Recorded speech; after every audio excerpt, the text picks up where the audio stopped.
Ahto Aruveli, strateegilise juhtimise 20. lennu vilistlane. Et selles suhtes terve elu tegelenud ehitusega. Täna Ehitusettevõtjate Liidu juhatuse liige, siis Inseneriakadeemia nõukogus toimetan sotsiaalse nii-öelda eesmärgi nimel, et insenerid meil ära ei kaoks. Ja ehitusettevõtja olnud, et ehitusvaldkond täielikult. Mina olen Tiina Marandi, Tartu Ülikooli strateegilise juhtimise 20. lennu vilistlane. Olen töötanud aastaid turundusvaldkonnas, reklaaminduses ja nüüd siis olen omanik ühes väikses loovagentuuris nimega Goodbits, mis siis selle aasta jaanuaris sai juba 3-aastaseks. Mina otsustasin strateegilist juhtimist minna õppima selle tõttu, et ma olin juhina juba töötanud mõned aastad ja praktilisi kogemusi saanud, aga see teoreetiline pool tundus selline vajaka, ehk siis see Tartu Ülikooli strateegiline juhtimine tundus sellel hetkel katvad kõik need teemad, mida ma soovin teada saada, pluss Tartu Ülikool oli mul tegelikult gümnaasiumi juba lõpetades oli mul unistus, et ma ikkagi Tartu Ülikoolis tahaks koolis käia, nii et see siis sai tehtud. Minul on tegelikult selline juhus ja õnn ühel ajal.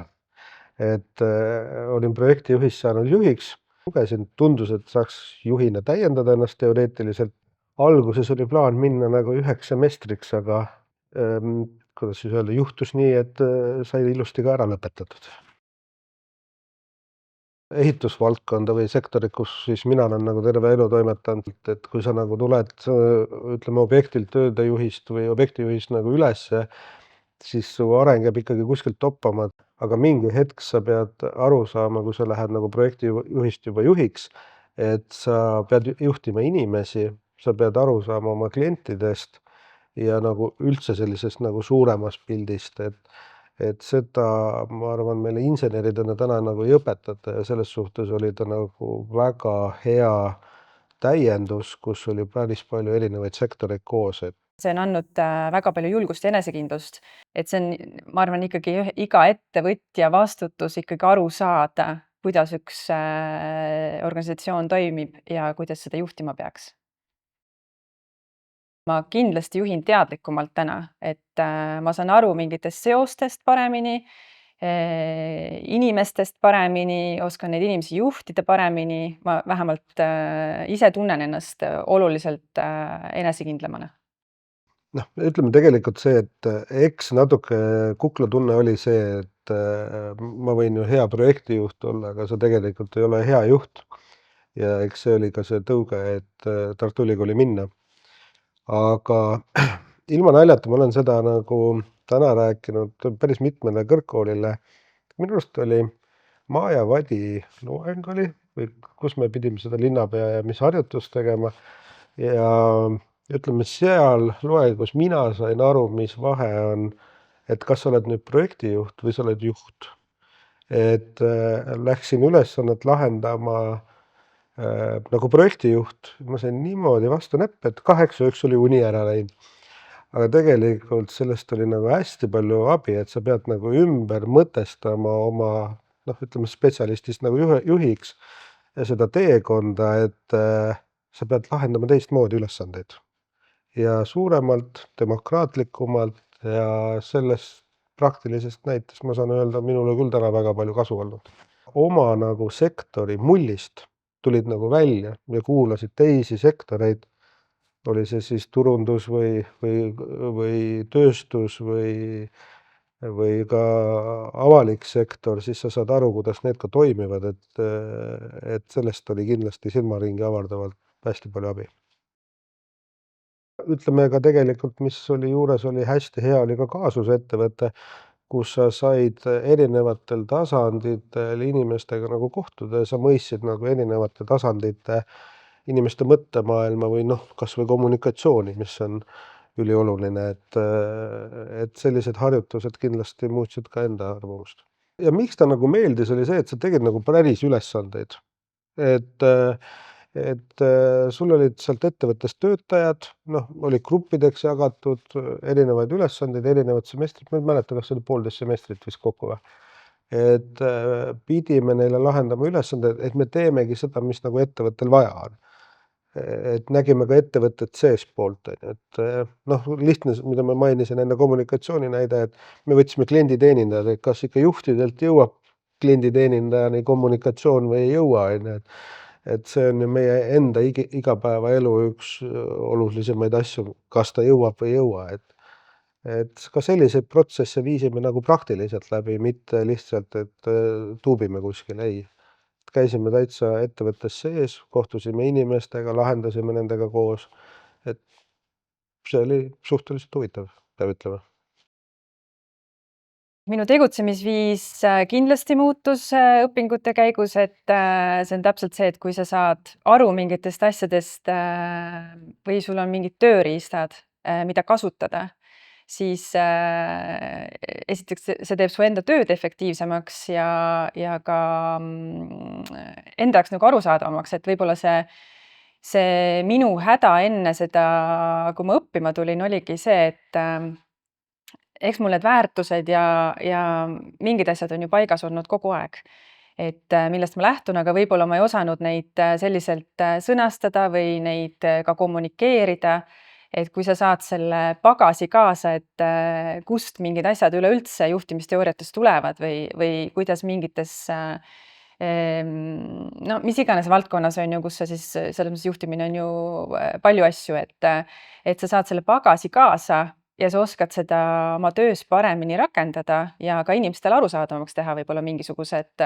miks on meil mingisugused eesmärgid või et kuhu me liikuda tahame ja inimestega võib-olla paremini ka rääkida mingitel teemadel.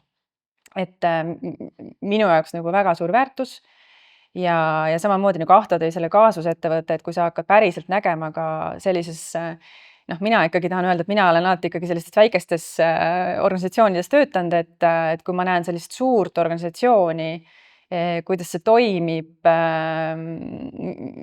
no et see on nagu hoopis teine, et siis seda nagu enda ettevõttesse sa võib-olla kõiki asju ei saa üle kanda, aga sa jällegi oskad oma ettevõtte sees neid asju ja seoseid näha. Et mul on hästi palju ikkagi just nende tööriistade ja nagu arusaamiste osas kasu olnud. Ütleme tõesti, et see üks valikutest, mis oli minul, Tartu jäi mulle 3 aastaga silma, keegi pakkus ka 2 aastast, selle ma enda jaoks välistasin, sellepärast et see oleks olnud minu töö juures ja pere juures natuke liiga raju. Ja see 3 aastat, noh, siin ma nüüd olen ta suutnud lõpetada ja see oli nagu tõesti, tegelikult oli ta puhkus, see tuli ta igapäevasest rutiinist välja. Reede hommikul sõitsid Tartu poole, meeldivad kursakaaslased kaasas, juba muljetasid, kes mida teinud on. Ja sa lähed nagu esmaspäeval tööle tagasi, sa oled nagu käinud pikemal nädalavahetusel kuskil ära, ja vaatasid ka töö juures asju tegelikult teise pilguga, et ma ei ütle, et see programm nagu selles suhtes oli midagi ületamatut, et pigem oligi nagu väga mõistliku ajakasutusega ja see grupitööde nagu entusiasm, et isegi kui su nagu vajus see nagu motivatsioon korra nagu maha, on ju, kevadel päike tärkab ja lilled õitsevad, siis keegi oli grupis, kes ikkagi ajas su kaikaga välja, et olgu tehtud, on ju, ja selline üksteise turgutamine, ma arvan, on meie grupi peal küll täna nagu ikka ehe näide, et palju meid alustanutest on vist 15 või 16 isegi või, et ikka rekordiline, et selline üksteise motiveerimine ja see oli kõik nagu väga, väga tubli, väga hea. Ja noh, ega me pole siiamaani, me oleme 2 aastat tagasi lõpetanud, aga me käime siiamaani nagu koos ja teeme neid nädalavahetusi, jätkame, et ma ei tea, mitu aastat seda veel tuleb, aga käime edasi. Siis, kui mina vaatasin, siis konkureerivad ülikoolides oli see 2-aastane, noh, mul on sõbrad käinud seal ja see on õudne. Noh, sa pere kõrvalt, sa Tallinnas, sa ei lähe sinna õppima. Et sa oled nii läbi, sa loed seda teoreetiliselt peale oma tööpäeva lõppu noh, sul tegelikult see ei kinnistu ja sul ei ole seda arutlemist, on ju. Noh, Tartus sul paratamatult tekkis see arutelu võimalus kas või õhtul, on ju. Et see selline sotsiaalne pool ja motiveeritus, et see on kindlasti nagu mõistlik, et parem tee aasta kauem ja tee seda hästi. Mul ei meenu, mida meil vist ei olnud, et oli ehitajaid isegi, oli turundajaid, oli pangandus, tööstus, kultuur, side, riik, puidutööstus, et pigem võiks nagu küsida, et keda meil ei oskaks välja tuua, kellele see sobiks pigem. Et noh, tegelikult see sobiks nagu kõigile ja selles vaates, et noh, tegelikult sa ju kõigilt teistelt erialadelt ju õpid samamoodi juurde, mida sa võib-olla igapäevasest nagu töös enda sektoris ei näe. Õppejõud ise ütlevad ka, et tegelikult te olete kõik juhid ja me õpime ka läbi teie, et järgmistele nagu edasi anda. Et noh, ega hiljutigi näitena tuues oli Krista Jaaksoniga oli tunniajane kõne, mida nagu peegeldada, et noh, mida järgmistele kursustele anda, et minu arust see on nagu hästi positiivne, et nad nagu võtavad, kes täna sektoris töötavad, võtavad meie kogemusi, kuulavad ja viivad seda nagu järgnevatele edasi, et seal ei ole seda, kuidas öelda, selle õpetaja ja õpilase suhet, et täna oled sa ikkagi nagu partnerid oled, et see on see, mis on minu arust selle programmi hästi, kuidas öelda, mugavaks, huvitavaks ja noh, et sa saad rääkida ja aru pidada, et seda ei vaja.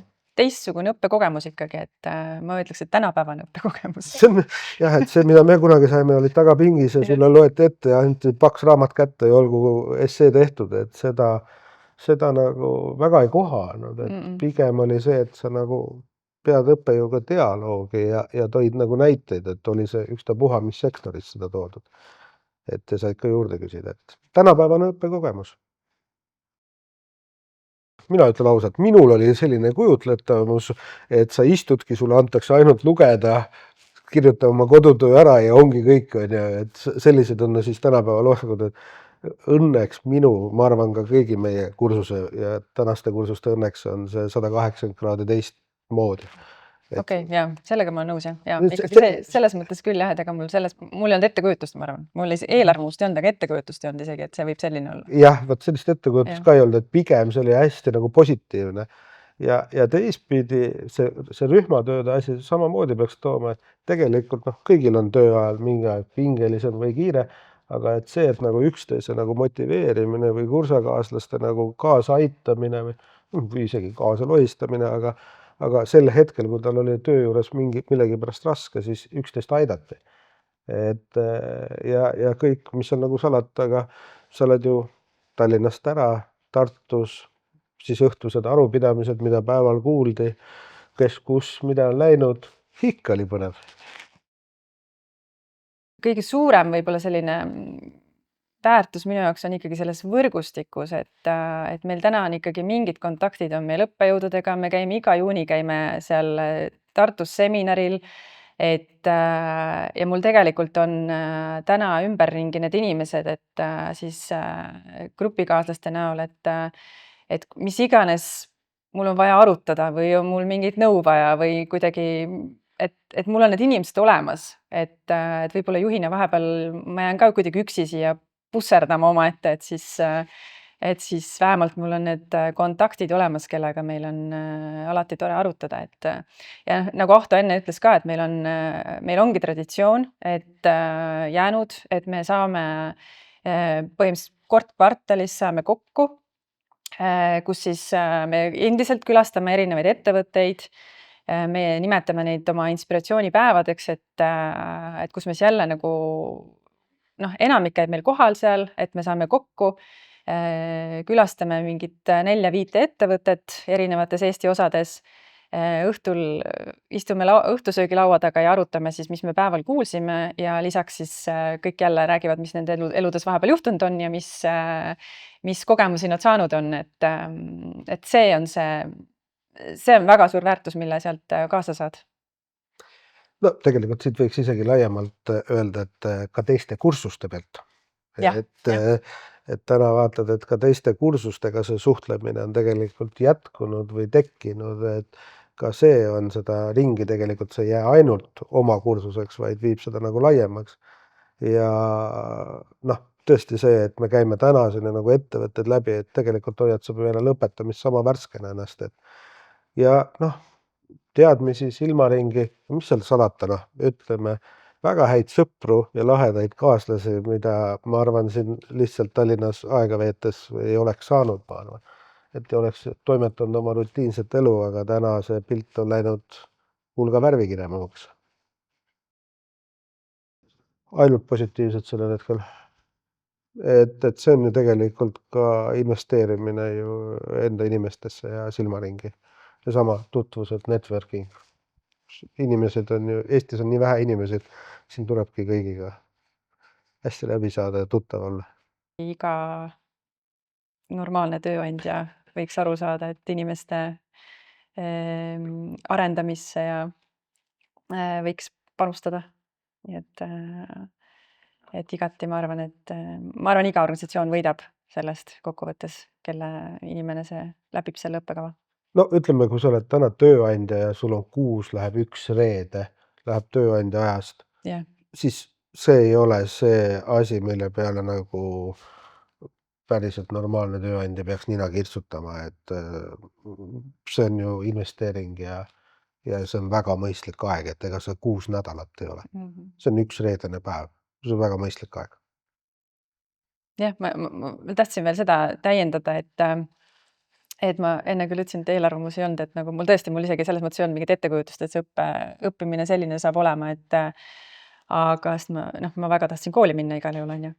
Aga minul oli see teine magister, et ma olen 1 magistri teinud Tallinnas, mis tähendaski seda, et neljapäeva, reede õhtuti pärast tööpäeva ma läksin kooli õppima, pluss laupäeva veel otsa.